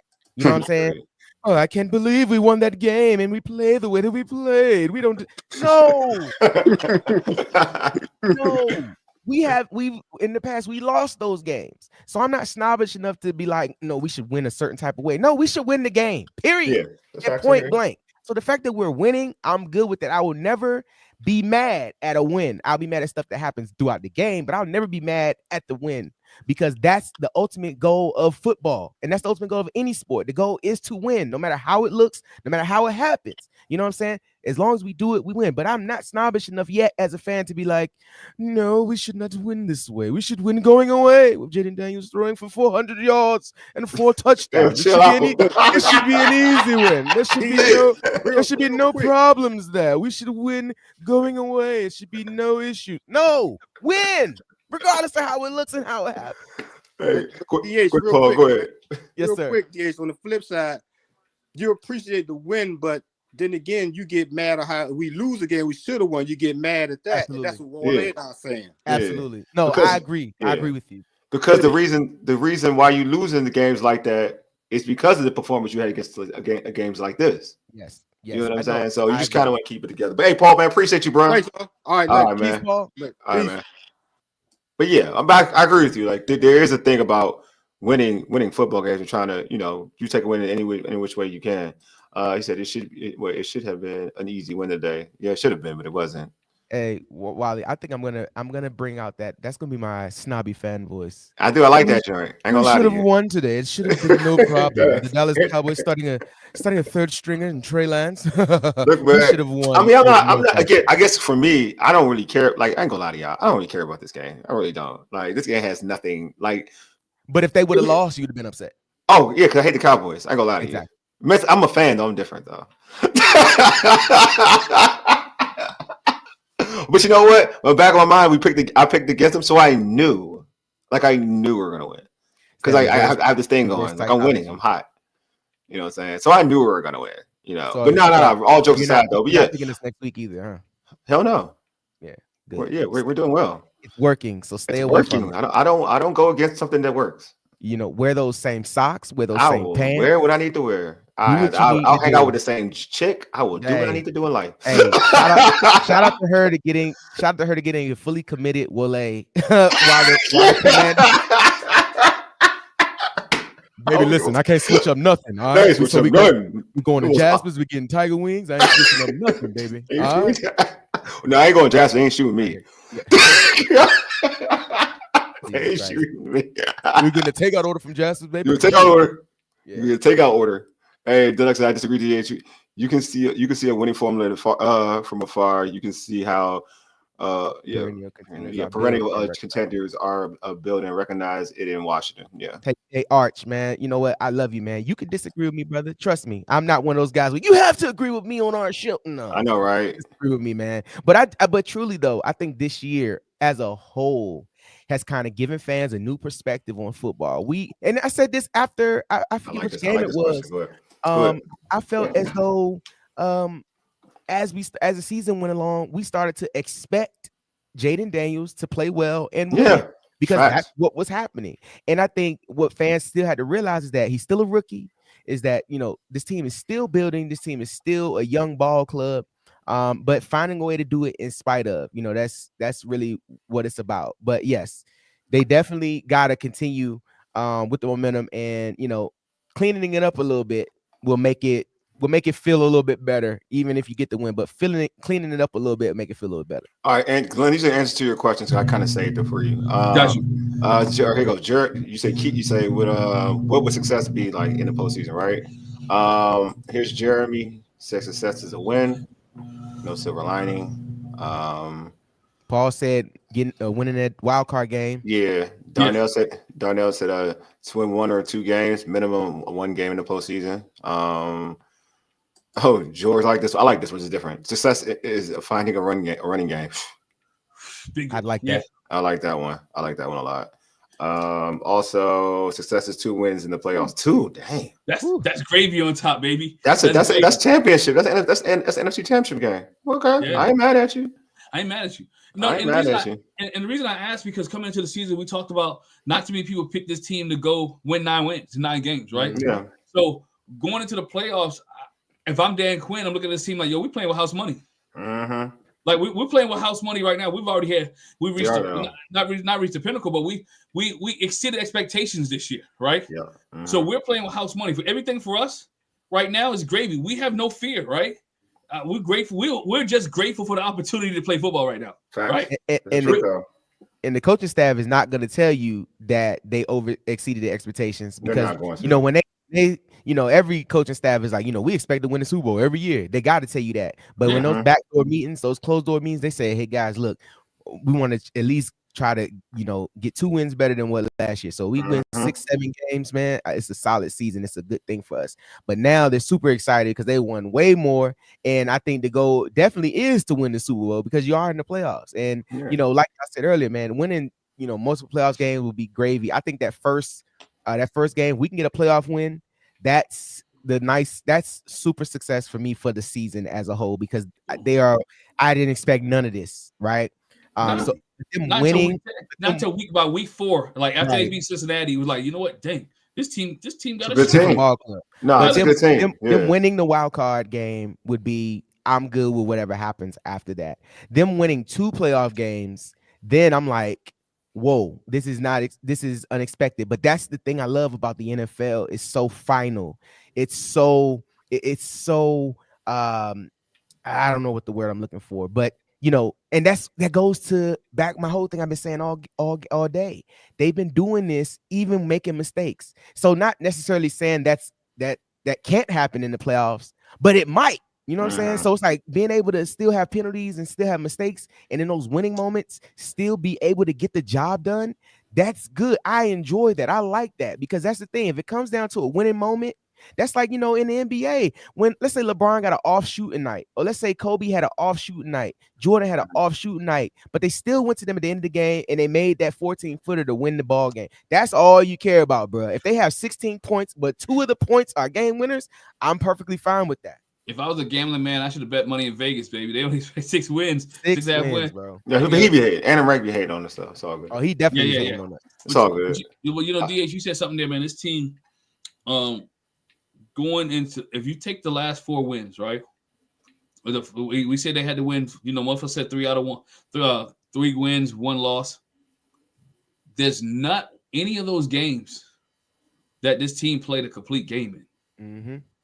And right, if I'm not mistaken, you can't say that Titans game was pretty. No, but that's not the last 4. That's not the last 4. Oh, not at all. They've been trying. I'm talking about the last 4. I'm talking about the last month of football, because everybody says team has to be they say teams have to be going up in December, right? December is when you want to be playing your best football. This team played their best football in October. Yeah, my man Jeremy got a question too. I agree with you. It's still winning. They still winning. Still winning. Jeremy, so how confident are you that they can win regardless of who the matchup is? You already know where I'm at, so go ahead. But Glenn, you already know where I'm at, because I told you I don't care who they play. So I really don't care who they play. I mean, I will see if they play Tampa tonight. If the Rams lose, they play Tampa. Fine, right? You can create, if you're head coach, you can create that locker room talk, right? Hey, they beat us the first game of the season, blah, blah. We better this, that, and up, right? Yeah. And if they play the Rams, you can say, you know what? They should get back. You can build locker room talk there too, right? So to me, the first round is not who doesn't matter who they play, because with the NFL, it's going to get reshuffled after the first round anyway. Yeah, exactly. So to me, it doesn't play who they play the first round. It's only 1 or 2 teams, right? It's only the Rams or the Bucks, right, at this point. So that's who we know. We know where they're playing. We know where they're going. They're either going to Tampa or they're going to LA, right? So either one of those teams, and I want to use the word scare me, I think this team can play with both of them. Mm-hmm. I'm going to put it that way. I think this team can play with both of them. Yeah. And I think if this team can limit mistakes and this team can score, and this team will be okay. They got a week to prepare, right? Whether it's Saturday or Sunday. And I think this team will be ready to play the playoffs. I have confidence in Dan Quinn and his staff, right? I have confidence in guys like Bobby Wagner, who's been there before, right? Who's been at this type of level. I got confidence in that type of guy, the leadership. We saw what Bobby Wagner did early in the year when his team really needed to win, how he gathered them around him and got this team motivated to come out and play, right? So I can see something like that happening this week for playoffs, and I can see Bobby Wagner leading this team. And people can say I like Jonathan Allen, I like Deron Payne, but guess what? This is Bobby Wagner's team right now. This is Bobby Wagner's defense. For sure. What's you, bro? To answer Jeremy's question, man, I'm confident in whoever we play. Yeah. And I'll say this, I'm confident in whoever we play because the team has done enough to get to this point in the season. They've done enough to get to the playoffs. So whoever's in front of us, right, we just got to beat them, no matter how it looks, no matter how it's done. But I am confident that we can play with both of these teams. Like Glenn said, you already have the written in there, right there with Tampa. They already beat you once, so you're going to let them sweep you? You know what I'm saying? No, we want to get our get back on them. You know what I'm saying? And the Rams, Rams are a good ball club. The Rams are blocking you from your blessing right now. You have to beat them in order to get to your next level. So if you want to do it, you got to go do it. That's what I'm saying. So I feel like I'm confident in whoever we play. And as the season goes along, bro, whenever 5 is in the game, I'm confident that he will find a play or find a way to get us the win. And now lately, if 18 is in the game, it's I'm confident that we're in there. But I'm confident that the coaching staff, like Glenn said, the coaching staff will have this team prepared to play. I think JD5 will clean up some of his mistakes, and this is where you make your money. This is where you make the name for yourself. The league found out about him last week against Atlanta on a grand stage, but they'll really find out next week when we play that game, nationally televised playoff game. You come out here and truly can make a name for yourself and get us to the next level. Jayden Daniels will live in the lore forever of NFL football, and so I'm confident whoever we play that we'll go out and get it done. Deluxe says I want Tampa because it's much easier to fit in a quick trip to watch. Versus yeah. They can beat the Rams, but a tougher game versus the Bucks. I think at the way the teams are playing now, I think the Rams are tougher than the Bucks right now at this particular point in the season.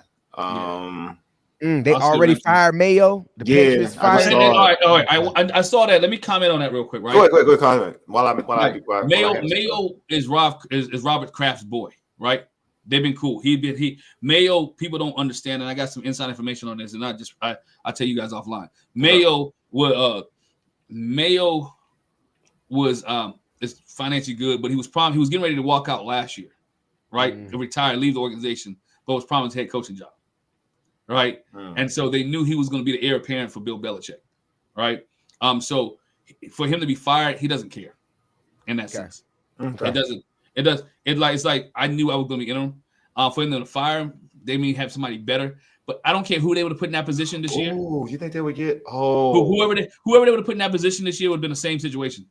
So it was a lame duck situation. It was a lame duck situation, almost like when with the Houston Texans with Cully that year. Yep. And a couple other situations, the 1 year. But you know what? I feel like even regardless if he didn't want to leave, I feel like it's happening this year. I feel like it's gonna be a lot of coaching changes this year, where guys that's 1 or 2 years. Like I think Antonio Pierce is gonna get fired. Yeah, I think they're gonna move on for him. Like I think Jets got to get a new head coach. The Jets got to get a coach. Chicago got to get a new coach. Yeah. This will be a lot of things. And I heard this morning that teams might be looking to trade for Kevin O'Connell out of Minnesota to be their coach. That's what Jay Glazer reported this morning. Is that stay where you at. You got Jefferson. Stay where you at, dog. Dallas is gonna need a new coach because I don't think McCarthy's gonna be back. You know what I'm saying? So no, I think McCarthy's coming back. They're talking. No, he get fired. They're talking if Sirianni get a quick playoff exit, Sirianni could be gone. Like it's gonna be a lot of shuffling. I heard about Sirianni. He can go though. They've been wanting Sirianni since like week 2. He just went on a winning streak. They want Sirianni in Philly for like since week 2. They just waiting for him to mess up. Steichen with the Colts. He might be gone based on how that whole Anthony Richards thing went. And then you look at it like this, right? When you're a team that needs a quarterback, is it advantageous for you to get a new coach in there while you're doing that? Because Chicago did the same thing that they did the past few times. They kept the coach and got a new quarterback and then fired the coach after the first year. So you instantly, in the second year of the quarterback, he's already going to be on his second coach, second quarter. You know what I'm saying? So you might as well do a one fell swoop like we did. We did all three: GM, coach, quarterback, and now we set for the next 10 years. Hey, shout out Chicago for getting the win today. Shout out to them, bro. First win since the Hail Mary. Good God, that's crazy, bro. Oh yeah, we were on that is crazy, bro. We crushed them, bro. We crushed. But they helped. Hey, if we'd have lost, they helped us out. That's why I heard when they lost, I was like, oh, we good. I don't care what happens in this play. Following question by Jeremy has a follow up question. He says, if they do not win, is it a huge disappointment? Nah, I'm cool with it. I'm cool with it, but it depends on how they play. Oh, okay, they're sloppy. That's a good one. Yeah, if it's sloppy, it's a disappointment. If a team flat out just beat them, like if the Bucks come out next week and beat them, is back and forth, and the Bucks win or the Rams win, I'm not mad. But if it's Washington have a 5 turnover game, JD don't do well, yeah, I'm kind of upset. I ain't gonna say a lot to you. I think this is where all the mistakes in the regular season will truly make me mad. And they don't pay off if you don't get the dub. I think only thing next week, George mentioned that with a huge blowout. I think that would be the only thing. But no, I'm not. That's where I'm at too. That's where I'm at. Kind of. I'm not going to be disappointed because that's a part of it, man. You win some, you lose some. Yeah. I would like to see them win, and I think they can win.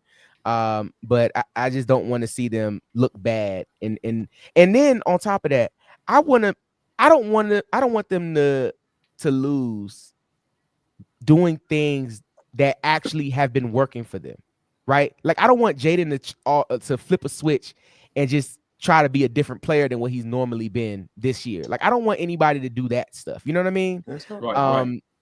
If as long as they play within themselves and do what they've been doing, and if they get a dub, that'd be great. But if they lose, it's okay. I'm not worried about it. Could y'all imagine what would the city be like? Right? Somehow they're the 6th seed, right? Yeah. Somehow they end up with a home playoff game, which is a strong possibility. If seven, not strong, it's not a strong possibility now. If they in the divisional round, I can say this because I think Green Bay can get Detroit or Minnesota. Green Bay ain't beat Detroit all year. They only lost by 3. They ain't beat them. So for them to get a home playoff game, that would take what? That would seven seed has to be. They got to get to Green Bay. Got to get to. They got to get to the NFC Championship game. Yeah, Green Bay got to get the NFC Championship. We got to get there.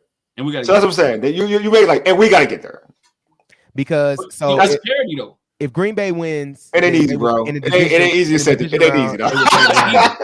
You see the key word "if," right? I say if this happens. But you say like it's quite. As you say, You say it's quite possible. It's not quite possible. No, not quite possible. I said if this happens, but definitely if it happens, it'd be great.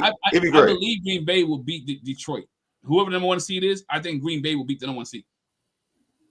Okay. I don't know, man. I don't think they. I mean, Detroit is they are dealing with injuries. So I'll say that much. They are dealing with injuries. Yeah, that's the best way I can say it. Because Detroit has been the most consistent team in all of the NFL. I mean, no, in the NFC, they've been the most consistent team in the NFC. That's what I will say. And they haven't just beaten teams. They've smacked teams. They've smacked good teams too. So I don't know. Yeah, we'll see, bro. We'll see. Like. Will they? I think Green Bay has a lot of flaws. I like their quarterback. I like Love, but he does a lot of dumb, like a lot of you like. Why are you throwing that pass, bro? He has one of that in. It's about running game though. Jacobs is one of the best. Yeah, but they are still a passing team. Even when they run, they are a passing team. They like to throw the football. Deluxe says, "Get Biotis, Lucas, and hopefully Lattimore back next week. Biotis is the biggest impact in my opinion. Who do you think?" Yes, Lattimore, I mean, Biotis is big, but Lattimore is the biggest impact for me because at least on the defensive side of football, it'll allow us to kind of hide some other things. This defense has not been good. I'm gonna keep it a bit. It has not been good. No. And I think that maybe Lattimore will help us be able to stop the run a little bit more, get more people in the box. Because us stopping the run and we all know watching football, if you can't stop the run in the postseason, the exit that you can exit much early. Much earlier than possible. Like then you would want to exit. But go ahead, DH. You want to say something? I think Biotis is the most important because of his impact on the run game, and I think that's something that when our run game is working, we're working. So I think Biotis is the most important piece to that. But Lattimore is very important as well. But I think Biotis is the most important piece because if he can help us get that run game back on track, I'm gonna tell you. That might be the key for the playoffs. We talking about what would be a success, what would be a disappointment, what would be what. If we get the run game back on track, this is a different. We might be talking about a different team in the playoffs if we get the run game back on track. If the run game gets on track, then who knows what can happen in the playoffs because then you have a different style of ball that can be played. Guys can affect the game differently, and teams now have to really account for Jayden. They really have to count for B-Rob, Eckler, Rodriguez, and Jeremy McNichols if the run game can get back on. You know what I mean? like this one in Indian Lake, Ohio. It's an unbelievable last drive. Terry made 3 contested catches. Marcus with that run. Best fourth and 1 run since Jim Riggins. Ertz, big catches. O-line backup players held on line in that last drive. Great win. Yeah, I feel like all your points are great, bro. Real talk. All your points are great. I do feel like we talked about Terry and this, that, and the other, but yeah, that last drive by Terry was amazing though. I do want to kind of give him flowers. That last drive was amazing because some of those catches were contested. They were in short windows, and he held on to the football. We talked about like he didn't start the game pretty strong. He had some drops, but in that drive, like that's where I think that's when you become like that type of player, right? Where everything's on the line. You can lose the game on every little pass, and you made all the big catches that your quarterback needed, including the game-winning touchdown pass. Reception. So yeah, big up to Terry McLaurin too as well. To answer the question, man, they need Biotis and Lucas. They need the offensive line, right? And I say that because I've been referenced October a lot because if you go back to this, the Bengals game, this team put up a points when the offensive line was healthy and everybody was still healthy. This team was clicking on all cylinders.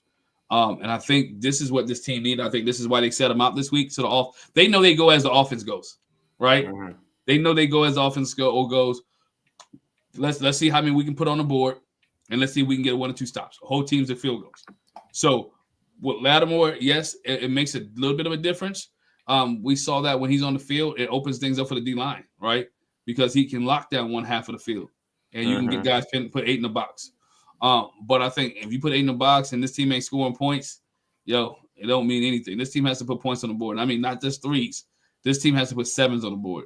So that offensive line is what you need more so. To me, it's more important over Lattimore. Oh, yeah, I mean, I like this too. I mean, I get your point. That's cool. Your points are all you're valid. They're totally valid. Totally, like they're very valid points. I just need Lattimore back there. I'm sorry. I just need Lattimore back there. I mean, I can't see St. Juice. I can't. And a lot of that stuff wasn't his fault though. And again, I'm gonna go back and saying that a lot of some of that stuff wasn't his fault. If St. Juice cost this team a playoff win, if St. Juice cost, I would just rather. I would just rather give this defense an opportunity to like try to keep JD, like keep the game close. You know what I mean? I can't have St. Juice being out there worried about everything because he panics. He might really need to go work at Kroger if he calls this team a playoff win. But I will say, like, other than his first holding call was actually a legit holding call because he just he does St. Juice things. But like I said, the PI wasn't his fault though. That was not a PI for real. So, all right, man, they look for him. He has a reputation too now, so it's obviously that's a thing. But I just want referees to call what you see, not what you think. That's all I care about. Right? Like, don't just because it's St. Juice and you think he's gonna, do something in this situation. Call what you see. Don't just say, okay, that's a PI. Like, nah. Call what you see. But all right, who for you all, man? Who was a guy that you were like, yeah, man, was him? He balled out today. Game ball. Get a game ball. Who gets your game ball? Marcus Mariota gets mine. Okay. Yeah, he did deserve it. Marcus Mariota gets my game ball. Yeah. In an effort not to be repetitive, I'm gonna give the game ball to Terry McLaurin. I like that. I feel like Terry set the record this year for touchdowns with 13. And then Terry, his whole way he played the game today it's kind of been the example the example of Terry is that regardless of how it looks, regardless of what happens, Terry is always going to fight for this team. Terry is going to always continue to play, and Terry's going to always do his best going up, even if before the game and early in the game where it didn't look good. And winning time when it counted, he got it done. So I'm gonna give my game ball to number 17, scary Terry McLaurin. And he took the mask off today. Did y'all see? I love that celebration. Yeah. Terry getting a little funky now with that mask. Now I love it, man. Oh man, who your game ball go to, Wally? Yeah, I was gonna go. I like this one, but it's too easy because then the folks gonna say I'm favoritism because Mikey is just my guy. He's a Michigan dude, so I can't always go with my Michigan guys. So I'm gonna go with somebody who had a sack, man. I'm gonna go with Jonathan Allen. Came back and he got a sack. So Jonathan Allen, you come back, finally got your first sack coming back, off of the injured list. So just get you and getting ready for the season. I think that's something that's really important. We talk about having guys going into the postseason with something positive, really gaining momentum. Him getting a sack in this game is good for him going into the postseason. So I'll go with Jonathan Allen. He's quietly played well since he came back, bro. Yeah. Like I love what he does with this D line, man. The defensive line got some pressure today, man. They caused Trey Lance to have happy feet and kind of move around a little bit. But man, I love him being back. And I think my whole narrative on Jonathan Allen kind of changed. I feel like he wants to be here, and I think he sees what the potential is with this team going forward. So I think you won't get an off season like you got last year from Jonathan Allen. He gonna keep his mouth closed and do the work. And he finally is on a team with good coaching, with good front office, and somebody that he really wants to play for and feels like that they can play for.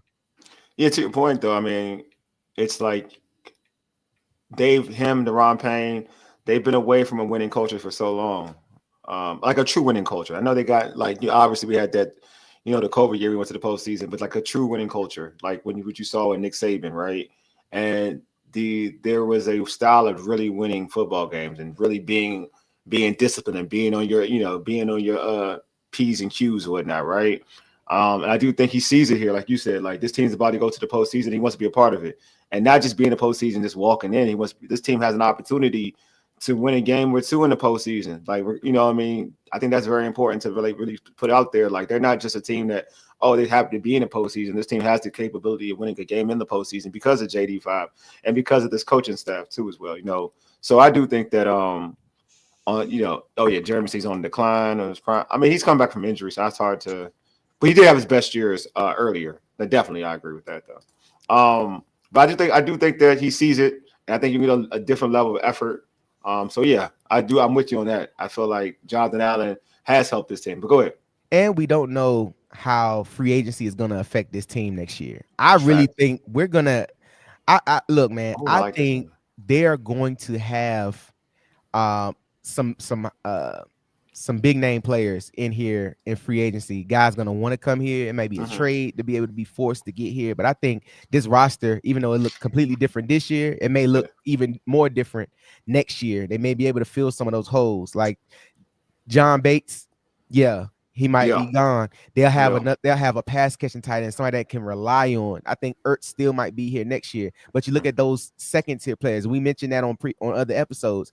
It's the second tier of players that we're trying to get better. If we can get those guys better, I think we'll be in a better situation. Yeah, I totally agree with that. I like this one by Darnell. He said, game ball goes to Jeremy Chin. He was good. Jeremy Chin was good. He's earned a contract. He's earned a contract to me. He earned money. Really good. I want him. I think that should be the first thing they get done is re-signing Jeremy Chin. You got dibs on him first, but I definitely think they should re-sign him. He's earned a contract here with us, man. Yeah, I agree. I agree. I like that one. I didn't even think he did ball out. He balled his butt off. All right, so before we end the show, DH, man, let folks know how they get in touch with you, how they can tap in. Hey, man, everybody can pull up. Well, if you pull up here enough, you can catch me here, man. But you can pull up to Breaking Command ENT on YouTube, man, where we every Friday now. We finally have a locked-in day of when we're going to actually do the afternoon kick with Rio Robinson and myself every Friday at 5 p.m. On the channel. You can always hit me up on X at Breaking Command Pod. And yeah, man, just hit us up, man. We have a lot of things going on the channel. We have a new gaming feature that's on the channel now. So there'll be some live streams for video games.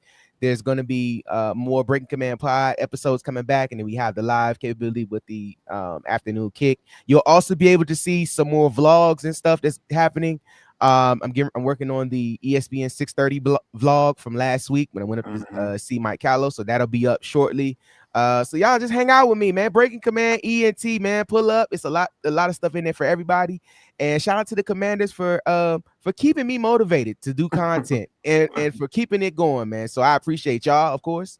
And I appreciate everybody in the chat for always pulling up and supporting your boy. Thank you. Hey, and Paul, we ain't gonna know your question, man. That's a whole pod situation. Yeah, there's a whole pod. Yeah, that's a pod. We're gonna do that pod. We're gonna do it at the end of the season. Matter of fact, let's do that. We can do that we can do that. We can do that on Thursday. I want to be on that episode, man. Thursday. I was thinking about end of the season when it's all said. Oh, you know what? Let's do end of the season. That makes sense. When it's all said and done. I thought about that earlier this week. So at the end of the season, when it's all said and done, can that be a yeah, can we collab that at the All Burgundy Breaking Command? Can we just do a one big podcast for that, man? I want to be on that. I'm down with that. Yeah, we down with that. Yeah, put it on both channels, get it popping. Yeah, I love that. Yeah, we down with that. Let's work out the particulars. There we go. We got we gotta get a Mega Powers handshake, bro. All right, okay. Yeah, brother. Yeah. Oh, you know what? Before we about to end this show, and George wants to come on. I can tell, like, we're about to end the show. So, George, I'm gonna let you get one little shot, and we out. All right, here go, George. Got George on here. George, what you got? Go ahead, George. I'm driving over the Skyway. It was perfect. The Bears' field goal went through just as Mariota threw that touchdown. Bring on, because I don't know what the score in the Seattle game is, so I'm just going to assume it's Tampa. Bring on the Bucks next week. Well, let's go, baby. Folks think it's going to be the Rams, so. No, who said no? Is it the Bucks or the Rams? I don't know who it's going to be. I ain't going to lie to y'all. I think if Seattle wins, it'll be the Bucks. All right. If the Rams win, is it what did the Rams win? If the Rams win, we play the Rams. If Seattle wins, we play Tampa. Okay. There you go. All right. That's what it is. Okay. So, all right, we'll see, man. We'll see. Hopefully, we're in. That's all we know. And we got 12 wins. We're okay. Paul said 17-10 Seattle right now. So, look, hopefully we're 12-5. Hopefully we win the game. That's all that matters. We win the playoff game next week. That's where we're at. That's where I'm at right now. But we're going to talk about that on the pregame for next week because we got a pregame playoff show. Whenever that is. Once we get the schedule, wherever that is. All right. That's all you guys need to know. But we will have a pod on Thursday night at 9:30.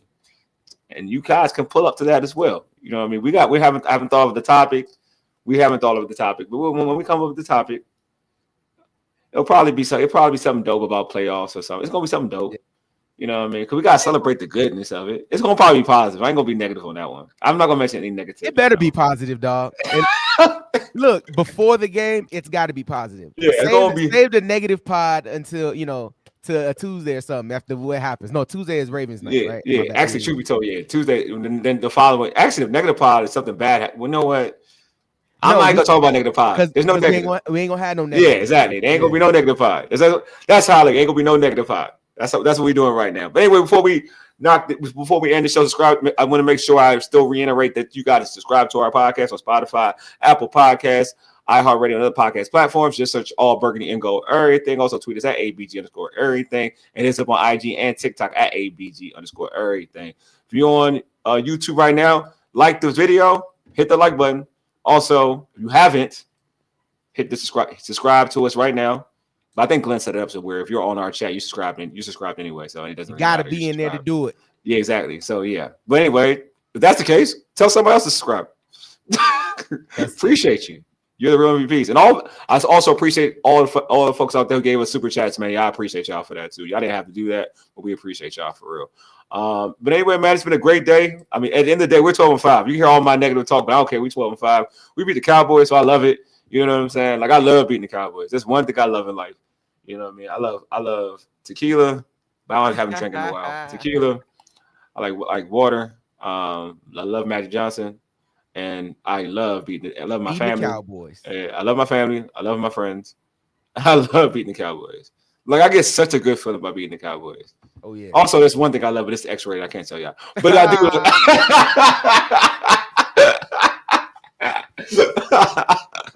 But I love the Cowboys. I love beating the Cowboys. Anyway, man, appreciate y'all for tuning in. Anyway, you've been listening to All Burgundy and Gold, everything powered by the Urban Sports City of Fox Sports Radio, 96.9 FM and 1340 AM. Hopewell, Virginia for ages. You dig? Deuces. We out.